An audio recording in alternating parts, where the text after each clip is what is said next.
ilobanga ezaya suka to bongisane nzela na biso ezala peto po balobi ke kini bopeto na biso tozotia wapi balabala na biso ezobeba boye bakonzi batalela biso likambo ya balabala oyo côté ba député oyo bino bo vota est-ce que ba rater koleka batala comment est-ce que balabala ezaya kobeba donc bakonzi na biso papa Fati beton na beton biso to bana tiango bakonzi to vota tozomona bango te. Le Congo ne tombera jamais, car la victoire du Congo dépend de l'Éternel, Dieu des armées, et à ses prophètes qui craignent l'Éternel, comme l'évangéliste Bishop John Israel Makiese, descendant de Fumu Kimbangu, Jean-Baptiste et 3e millénaire. Voici le temps de l'éveil prophétique. Lèvons-nous donc comme un seul homme, peuple congolais, défendons notre patrie, car le Congo ne tombera jamais. Vouloir c'est pouvoir, c'est maintenant ou jamais, c'est maintenant ou jamais, maintenant ou jamais. Eh Yahweh, sunga peuple congolais bitumbo tozobunda, ezaya nzotote, ezaya molimo. Archevêque Koutounou Fernando, eh Yahweh, sunga bishope, John Makiese bitumbo azobunda, ezaya nzotote, ezaya molimo. Pasteur Placide Jésus, Mok Padiko, Congolais tellement bipaï bisosa. Isaac Mabaka, l'étoile d'Afrique. Tenons-nous la main dans la main.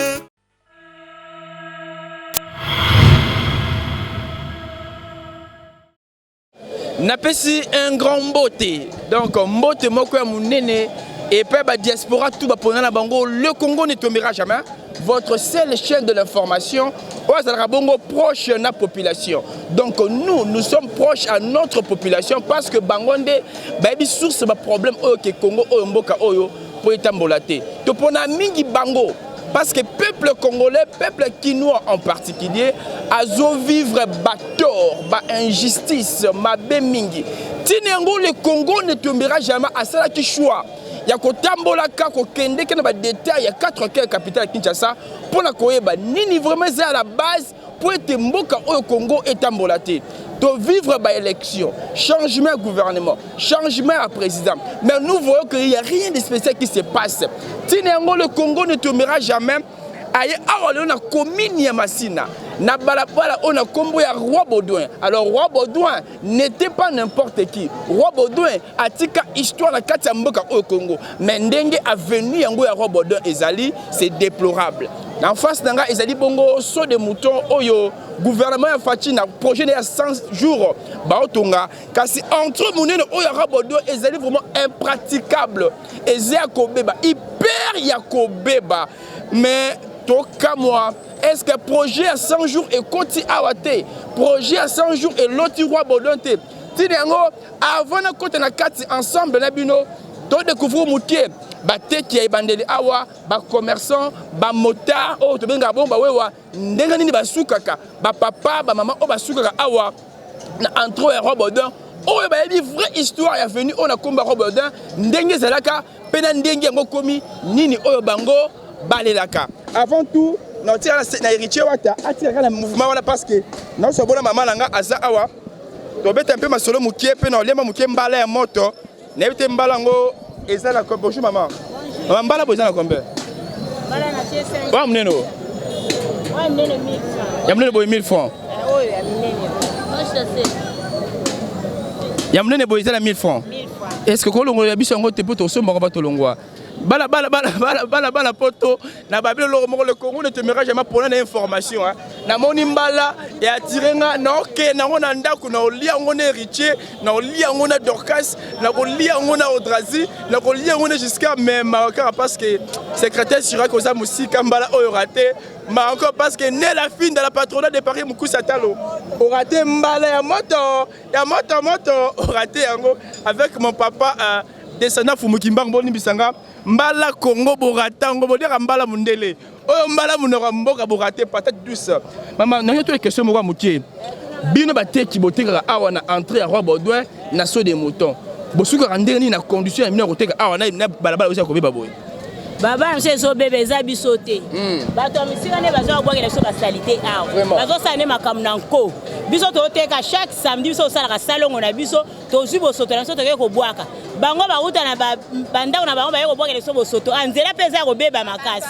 Bato angam ne to zo bebe. Mais sango moko keneki na poto ba bi ke Congo zo bonga kolé comme cher pe ba na se bongi. Est-ce que ba na poto ba ko so kosa bango to zo mamba solo? Ah na yebite côté muso eza ko bonga côté muso pesa ko beba. Neti biso eza ya ko beba. Vous aurez bien reçu na bourgmestre ya bino ya masina pena hotel no balabala o. Bourgmestre masina zali kamte ya sala ka salongo na ye mikolo nyonso tatinda bato ba ya ko bongisa nzela. Biso ka ba peuple congolais to bebisa nzela na biso. Alors so bandeko no ba congolais ba bebisa nzela senga na bango nini? Toza na bopeto to sala ka salongo samedi po nzela na biso ezala kitoko. Tozo rasiko na botek ne boteka awa mama na boso maka mbala cantine boso maka saki boso maka market boso maka panier boso maka ndene. Eza possibilité ya mutu so asoma na ye mipiku na ye batandeli ye asombi. O aza na makoki na ye asombi saki na ye eza na 110 000. 110 000 saki mbala. Wana munene boy. Wana munene na 110 000. Oye pe oteki na ope ozimwa 10 francs bana bali atama tembele na ekola masango. Oza na bana combien? Ngaza bana 9 bale bakufa na tika na bango 7. Oh nzabalola. Siko baboka makala mbombo mbala. Na bandina bana mombongo ya nguba mwana ngai moko ya mine o papa tika nga na ye na maboko akufa atinga na mwana na 2 mois atozolo ba mwana azana Afrique du Sud yende mtasunga ngai ke mama ko vanda boyete kombo nani koma na ye Alda koma na ye Alda Kalombo ya mobile papa langa Alda Kalombo depuis Afrique du Sud na bongo na mama awana mombongo oyo sunga kaya te kaka alemba te aosala yango papa langa nakotika te banda papa na bango akufa atikanga na mombongo oyo yango pe ekolisa baleki na ye bazotangisa ba classe bakele pe université mais to moni bana basi ebele lelo ba perdre équilibre ba komi boko te kala banzoto na bango pona kote na pesa bateka biloko kolia conseil ne pesa ba jeune fille na bilo boka na pesa ba jeune fille baza na système ya mibali te lelo mibali ba pesa basi mbongo te akoya sakani na opamba tiki yo 200 francs na 200 francs 200 na kopesa zo kata lipa ta mikati ya pamba olia te biso ba mato zo souffrir makasi ngana kata pongi 5 pona oluka po bana ngabalia naza ba jeune fille nga mibale ba kolika na mombongo oyo ngamona kolisi bango na passe melela nazo bana nga ba pambo ba zupe libala bien bazana bandako na bango ya mibali na bango baboti pe na bana amen sikoyo na musala oyo ndo teka boye ozana poso tika ngutu za poso continuer kaka na kotika te po yango nde esala po bana nga bazala bango batika lisima batanga ba classe balanda pe bayana bango bakene pe misika babi ba service miki nyuko la bino ko somba biso ko kanga bino ba ko bengala bino ba place ba waka bino ba seke ba bambala ba nyuko bino ba soda ba nyuko bino chaque fois ezaka nini ko sabi ba nyuko la bino bongo bon soki to déborder net siko ba lebike bocha limite oyo biso to déborder to mati una soda za osala musala na ye babike to leka limite ya boulevard te même si to zo leka limite ya boulevard soda za na droit ya aya ko benga na biso mende na vandi boy na ateka na nga oyo benga na nga ako benga na nga ite pona landi na nga limite ndenge na zo teka OK sko mbala o na nga na futa mbala sko ndenge za bonete munene boye soko le biso le comme tipo ko elalité okitango na combien na okitisa te pona ebike bosila na za en plein air OK elala ka te silaka Bona teka na ngana prix de gros na teka na détail te. Dena chebo mtaza mposa ya 100 francs na koteka 200 na kotiba prix nyonso. Nela finda soki mbala yaketa crédit na latinde lo crédit na ndeka mbala olia mbala oyo. La patronat de Paris mbala e manqué yo. Mais vous comprenez maman comment maman nani? Comment nanga Kapinga Véronique. Maman Kapinga Véronique peut-être bon ma solo ya balabala biso na solo commerce bon maman lo basu kezanini. Ilobana eza ya suka tobongisa nzela na biso eza la peto po balobi ke kini bopeto na biso tozocha wapi balabala na biso ezobeba boye bakonzi batalela biso likambo ya balabala oyo batinda ata mabanga baya kosoba biso mabanga po nzela eza la soin. Merci maman nanga. Maman Mbote papa makombo nani? Rosina. Maman Rosina. Maman Rosina, moni oyo na entrée ya Robodoin, oteka eloko nini? Nateka kamaki, nateka kambala, maki mati na bandi mbala. Obani no mbala. Balobi bino ba maman bateki boni ka makasi bona commerce nini ko pe makasi ko. Toteka ka biloko bénéfice ezate. Ezate. Obani musala commerce bana mbula nini? Na komina 2003. So commerce et baby makasi na mbula ni. Ko beba boko makoba ekoteka. Na mbula wana. Mbula ka oyo tozali. Nini baby songo mukonzi oto yambia sikato ndenge nini? Eza mukonzi te bantwana bazo matisa biloko. Mukonzi eza na problème te. Aso ki sikio bato bazo batelo bato la losera na bato nini? toyebi te bango bamatisi biloko kasi toye tomatisi na biso esili bonyokola biso bato tozosema biloko yango tozonyoko makati oleti mbala boye na sera na héritier azwama image oyo mbala boye etekama na 100 francs oyo eza na 100 francs non oza mbala ya sukali non kotia yango nini na kati totiaka eloko te totiaka bandembi esili ndembi kaka na mamungwa mama ya mungwa nakomeka yango c'est trop délicieux. Vous comprenez que notre émission continue. La belle a vu nos mamans. Un moment en bas, on va la combien? Nazana 27. 27. Namsala au cas. Namsala ya magi mati na bandi mbala. Nateka kamalete nateka kamagi magi mati. Kasi omwani natiki. Moyo ko vana na ndako ezate na bandi oteka mbala. So ce que vous condamnez ka so na senga na ini. Na senga ye biloko nyonse ekita. To bando fille est bien bana tozo tangisa bana tozo futaka ndako ya bantu merci maman c'est les sumbala 500 na pesi merci encore na ben abino to bandaki bongo na entrée ya boulevard Lumumba na avenue ya Roi Baudouin toi suko awa liboso ya hôpital to centre hospitalier Roi Baudouin 1 et le mona morgue ya Marie Mutombo Dikembe. Bon, comment est-ce que ils allaient la journée de collaborer, morgue, ils allaient plein. Grâce ou bien malheur, il y a destruction, il y a balabala Roi Baudouin, même le corps est belé, na morgue, il y a Mutombo et Kota Kalissusute. En même temps, depuis avenue Oyo, na combo ya Roi Baudouin et Beba, avenue Moko historique. Habitué un quartier, chef d'avenue, chef du quartier, comment lettre le ministère intérieur, comment lettre même tu le ministère ITPR, mais mon attache change de mon côté. Depuis le témoin de Thomas Loaka Los Angeles, qui est mon ministre ITPR, habitué un quartier, comment lettre tellement ébélé, mais changement exacté. André Kumbutengo, gouverneur de la ville à son époque, ayaka Arapolo Rimsa Koryande Konae Moko Boena Morgue Oyo ya Mutombo, mais depuis Kenda y est pas long. Le gouverneur, changement exacté. Projet à 100 jours, il y a chef de l'État Fatih Beto, bien sûr. Mais balaba le Roi Baudouin, habitué belé machine à Wonzabitabe, va parcourir boulevard avec pleine sécurité exacté. Or, on a des grands hôpitaux. On a balaba au Roi Baudouin. Toi, bon, la balaba, toi, bon, hôpital, il y a centre hospitalier Roi Baudouin 1. Toi, encore. Na hôpital munene ya Mutombo Dikembe oyo sunga batu ebele mais bota liboso hôpital yango bota la banzela bota la parcours kolonga banda awa tina boulevard eza pas plus même de 500 mètres mais ta degré zia kobeba or que ce qui est bongi maboko tout et que zonga bon pe mokonya boka Fatih Beto tina yango. Ah, moi, c'est les journalistes. Ah, vraiment, tu as balabala, bolingue na Mutombo. Donc, référence, c'est à Mutombo hôpital, grand hôpital. Balabala, yango, n'est pas tout na balabala. De balabala, donc, n'est pas au monde, ni balabala, robé, ma casse, mi tout est quoi, le kate. Quand tu es député, au bino bo vota. Est-ce que comment est-ce que balabala aussi a kobeba?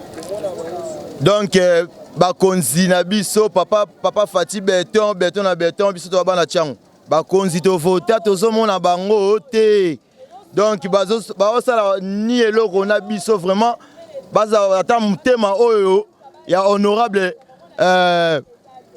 na biso Aristote Itwa azana volontaire osangisa ba jeune poto sala te loko moko boye chango pe ekeliboso tala balabala ndenge beba bato to vota bazomona na te donc côté vraiment papa nganche balabala oyo bandi wapi pe kenda ti wapi balabala oyo ya Mutombo bandi na boulevard donc tout le monde a balabala oyo kenda ti côté toro matine bali siko côté oyo balabala moye bato ba leka susu ezate kobukana mais bala poto ba ki ba sonki o Congo bongi fatia bongo si Congo komi asika ko ba misu banga ba songa ah c'est eza na lokuta poto vraiment biso to bongi na nous pena te po papa Beton azala osala misala na ye mais batu bazo travailler na ye bazo monisa biso eloko te zo mona vérité moko te toza toujours na difficulté makasi biso na ngonga mino to en Afrique Soto lo makambo chaque mutu na ba domaine na ba don ezebele na kata Congo na biso ezomona na te. Merci papa, toi pas papa si on peut repousser à poser ma question na biso. Papa mote na yo. Mote ya papa. Toto y batala la caméra na o papa bakisi par rapport à balabala robot ni am kiko bakisa par rapport à balabala o na kombo rapporter. Et bon, il y a Liboso, toujours félicité, président Abisso, Aristide Toi. La initiative, ils ont ça bien. Bien, mais ma projet, non, tout le projet, bon, ça venu, par exemple, ranger en haut, tout le monde qui déjà vu Batubayaki, Bajan, nous avons mettre, bon, le Kababa, tu l'as sur ma cadame, Koto. Et en haut, toujours, c'est un soutenir, idée, et ça m'a bon, pour na, Talapena, où ils ont Liboso à l'hôpital. Au hôpital, à Mounene, et il y a un Congo, roi Baudouin. Liboso na bango donc faut ba arranger ba traitement auto misika donc ça la rappeler le mot boza bien té balabala oye bandi wapi pe kindati wapi bon oye bandi na boulevard A pindenge ke boti Petro Congo no moni avenue kindati Petro Congo donc ba biton ya machine banda ya machine na Petro Congo boza partir à libanda mboka na poto bota la Congo oyo bino botika ba 20 ans 15 ans 10 ans et le comment côté ils ont changé bino mo boyebi bo baksa oza kozanga bo bongisa ko bo mona bino moko ezala histoire te maintenant bande ko na biso bana poto ba bi Congo ebongi bango zo ngaba zonga est-ce que c'est vrai Congo ebongi bon ce pe bon na poto ba vivre à boye ce pe na poto ba vivre à boye wana c'est bien to bantoni ma Congo ebongi mais ce qui bango na poto ezala ka boye te to ba Congo ebongi ndengeni. Donc, bao bazo bongisa konde ba bato koto bato bazala raté. Ce Congo bongi to mona yango. To mona uso souffrir na Congo to mona ke Congo bongi. Ezala boye. Ce bongo pe na poto za boye là, to pesa bango raison ke Congo bongi. Mais so na poto la boye te, to pesa raison de. C'est Fachi azuka zo no c'est na président Fachi ni ya suka. Na ko senga président asala ba œuvre na ye e monana. Ndenge azo ba ke non le peuple d'abord, tout ça va peuple.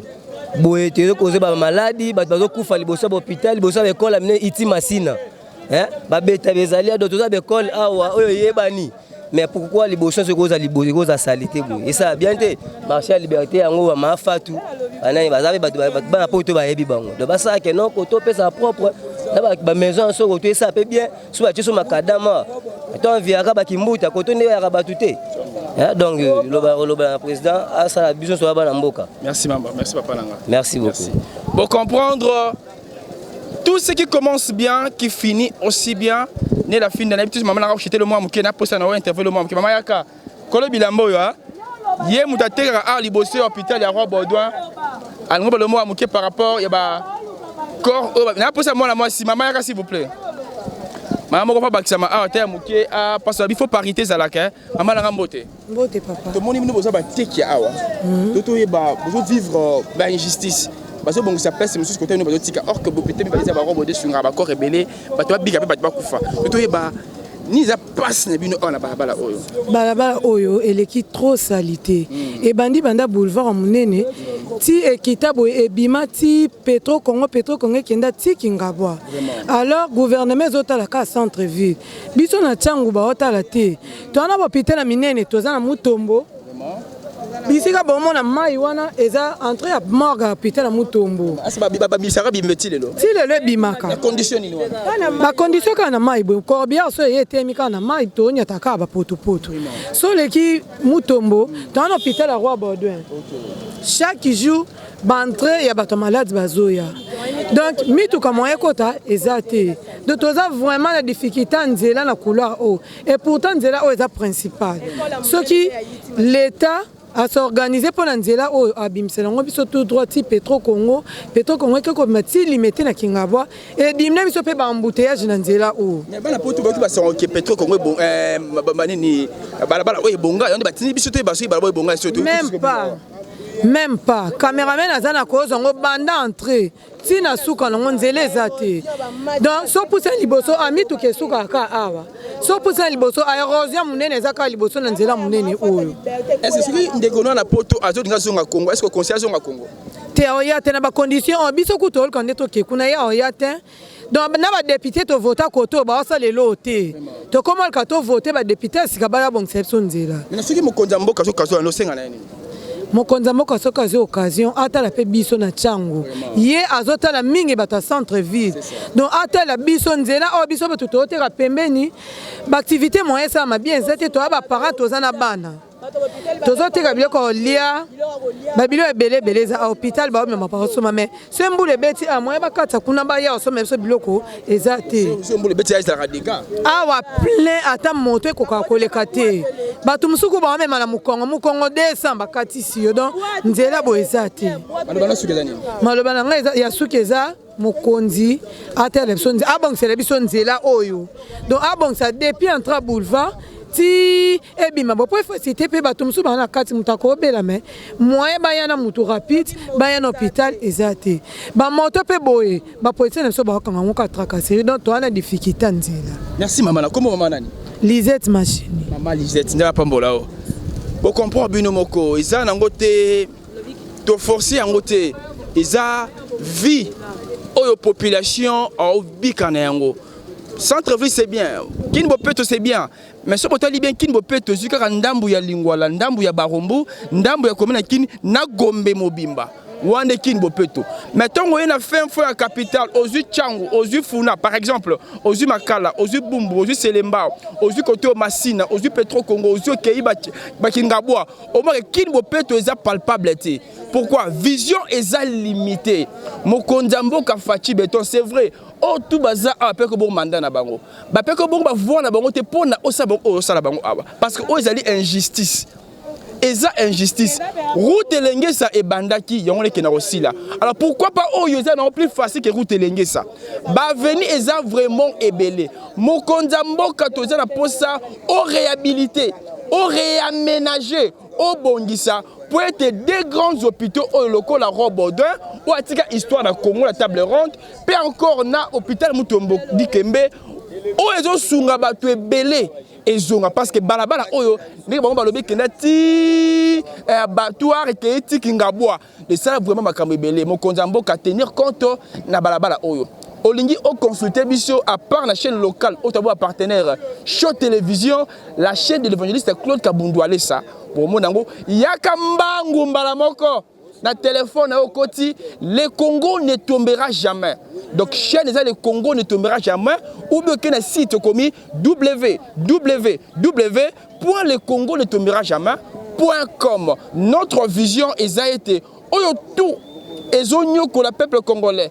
Peuple congolais tout azonyo comme na injustice notre vision il y a le Congo ne tombera jamais azawana pona kosunga kopesa kosala zaki abino mwana na kombo ne vu to ko Guyane Mbappé o bengi bongo na ki Congo kilango kabatala ngani nziko mukila Lyon batala ngo bongo nde esidité toni bongo mikolo bizali ko ya baya et à la prochaine. Le Congo ne tombera jamais. Car la victoire du Congo dépend de l'Éternel, Dieu des armées, et à ses prophètes qui craignent l'Éternel, comme l'évangéliste Bishop John Israel Makiese, descendant de Fumu Kimbangu, Jean-Baptiste et 3e millénaire. Voici le temps de l'éveil prophétique. Lèvons-nous donc comme un seul homme, peuple congolais, défendons notre patrie, car le Congo ne tombera jamais. Vouloir ses pouvoirs, c'est maintenant ou jamais, c'est maintenant ou jamais, maintenant ou jamais. Eh Yahweh, sunga peuple congolais bitumbo tozobunda, ezaya nzotote, ezaya molimo. Archevêque Koutinou Fernando, eh Yahweh, sunga bishope, John Makiese bitumbo azobunda, ezaya nzotote, ezaya molimo. Pasteur Placide Jésus, Mokpadiko, Congolais telema bipai bisosa. Isaac Mabaka l'étoile d'Afrique. Tenons-nous la main